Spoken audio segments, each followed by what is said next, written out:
Hi everyone, welcome to Cache Walks. We're in Fleet Street in London at the moment and we're going to do a very interesting virtual. Come and see how we get on. The cache is called the London Rainbow Cache 1 Red. Okay, can you see anything red? And not the double-decker bus. Have a look around. Can you see anything that might be part of the cache? You have to look quite carefully. The cache description gives directions you need to follow to find a famous doctor.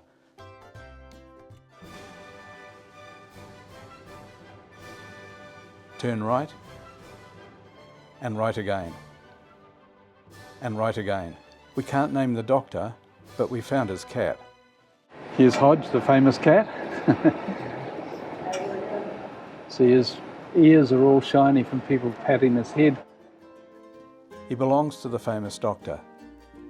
At the base of the statue there are 2 oyster shells. The doctor bought oysters for his cat. In modern England, oysters are an expensive food for the well-to-do. But in the 18th century, oysters were plentiful around the coasts of England and so cheap they were the staple food of the poor. The doctor refused to send his servant to buy Hodge's food, fearing that it would be seen as degrading to his servant, so he would personally buy the food for Hodge. It has become customary for visitors that walk past the statue to place coins in the oyster shells as token of good luck. When Hodge died, the poet Percival Stockdale wrote a poem expressing sadness for the loss. Who, by his master when caressed, warmly his gratitude expressed, and never failed his thanks to purr, where'er he stroked his sable fur. Our money was soon taken and then this happened. And someone's left some money while we were sitting over there working out the cache, doing a little bit of calculating. Someone put some money there. That's interesting, isn't it? It's great, isn't it? Yeah. It's also a talking statue.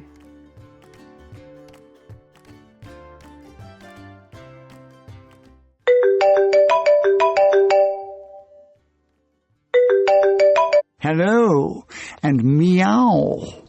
Good of you to call by. I don't mind if you stare at me. Take a good look at me. Examine my expression.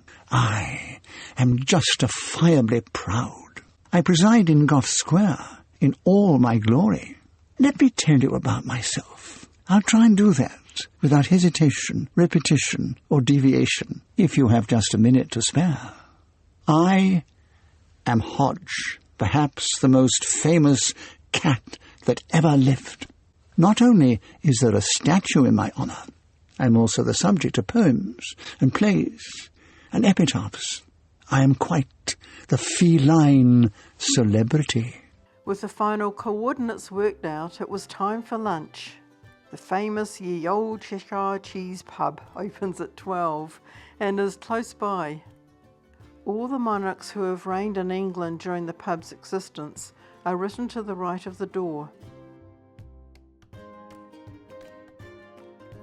Charles Dickens and the Doctor frequented the pub. The pub features in a children's book as the home of another cat that prefers eating cheese rather than mice.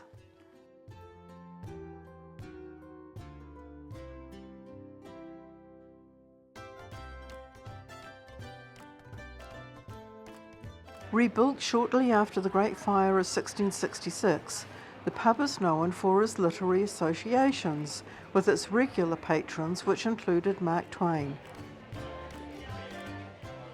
It's considerably bigger than it looks, with a labyrinth of rooms.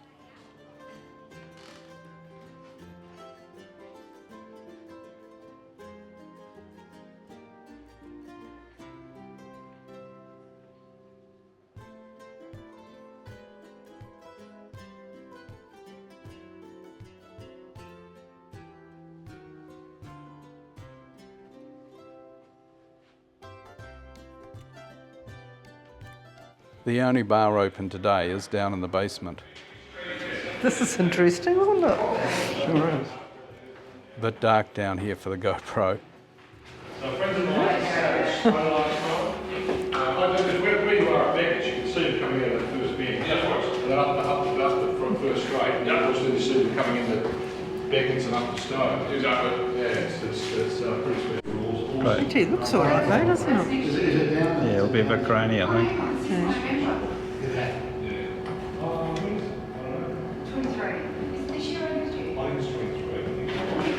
I might have a large rum and coke, thank you. I tried their Samuel Smith's Old Brewery Bitter. It's a malty, toffee-ish tasting, creamy beer.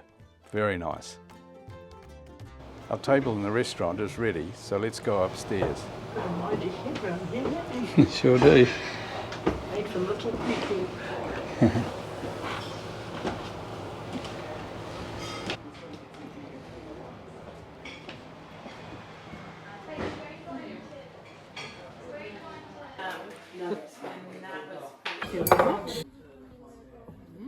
It's a simple lunch of bangers and mash with gravy, nice sausages and creamy mashed potatoes.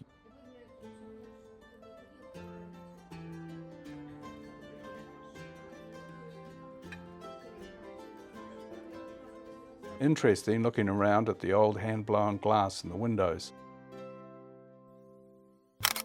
What's that plaque on the wall behind Lynn?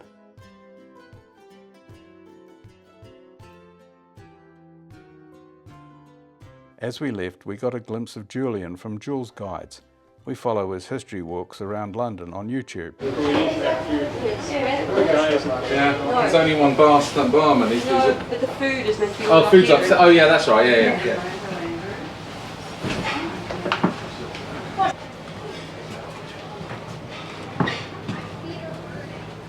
Oh, I hope you enjoyed seeing the cat in this special virtual.